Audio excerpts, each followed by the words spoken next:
Labą vakarą visiems. Šiandieną mes apžvelgsime pasikeitimus, kurie įsigaliojo nuo lapkričio 1 dienos.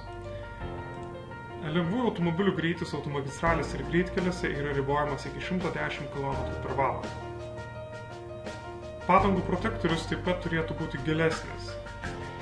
Padangų protektorius gylis minimalus yra 3 mm ir taipogi padangos turi būti pritaikytos naudoti žiemai. Tai ant jų turi būti nurodytos raidės M+S arba snaigių simbolių.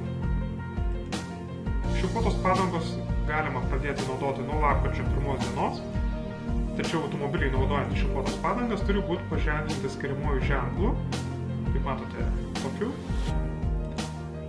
Šlifuotos padangos yra rekomenduojamos keliuose, kurie yra labai apsnigti keliuose be dangos. Jeigu mes važiuojame miesto sąlygomis arba pagrindiniais magistraliniais keliais, kurie yra labai dažnai žiemą šlapi, geriausia naudoti yra padangas nedygliuotas, nešlifuotas žymės padangas. Jeigu prieš mūsų automobilis važiuoja, kuris yra pažymėtas, kad jisai naudoja šlifuotas dygliuotas padangas ir kelias yra slidus, tai yra sniegas, ledas, mes turėtume laikytis nuo jo didesnio atstumo, nes stabdymo kelias yra trumpesnis automobilio slidžiame kelyje, kuris turi šlifuotas padangas.